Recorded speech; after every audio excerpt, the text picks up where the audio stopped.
yaa diimaa dhaga'ii fadhu atis gurraacha koo dhaga'ii si fadhu bakar waaree wajjin ibroo shataadhaati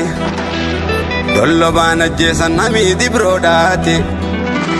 kaayyoo isaanii dhaalee dhaloota dhaalchise jaarraa abbaa gadaa lolee nu lolchiise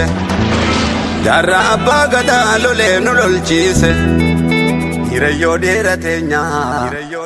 allaatti marfachiise oduu gammachiisa dhagahaa wal dhageessisa kitaaba seenaa sooreysa keenya abbaa bilisummaa abbaa qabsoo oromoo gameessa murataa mataa isaatiin lafaa ka'ee qabsoo daraarsee fireeyse onnataa onnachiisa gabricha haaliqaa kan gabrummaa namaa morme ejjeen abbaa gayroo ganamaa hayyuu siyaasaa beekaa seenaa loltuu bilisummaa lolchiisaa waraanaa leenjisaa qabsaa'otaa kan seenaa gabrummaa qabsoon jijjiiree hafuura bilisummaa lammiisaa unachiise kan waggaa 12 arraa gara fuula rabbii deeme sheek abdul kariim ibraahim haamid jaarraa abbaa gadaa kitaabni seenaa isaa kan dhugaa fi ragaan deeggarame obboleessa keenya kabajamoo jamaal ahmadiin barraawee waggaa tokko dura handhuura oromiyaa magaalaa finfinneetti eebbifamee ture bara kana ammoo dachii baha biiftuu qe'ee haadha hayyoota mandara goototaa caayaa ulamaa'otaa adaree biyyootti eebbifamuuf haldureen barbaachisu hunduu xumuramee isin afeeraa jiru ummanni keenya kan baha biyyatti kan magaalaa hararee fi naannawa isitti argamtan hunduu akka irraa hin hafne kabajaa fi jaalalaan isin afeerree jirra seenaa jaarraa abbaa gadaa seenaa jaallan jaarraa seenaa ganda qarsoo seenaa laga gobeellee dhagaa gaachanaa du'a baaroo tumsaa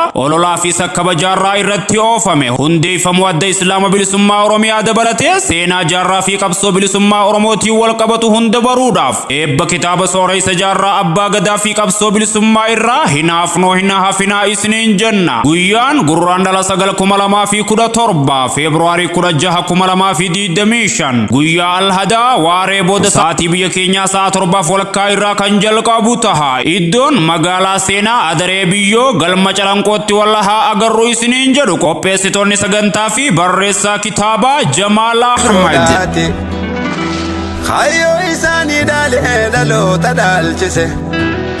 jaarraa abbaa gadaa lolee nu lolchiise jaarraa abbaa gadaa lolee nu lolchiise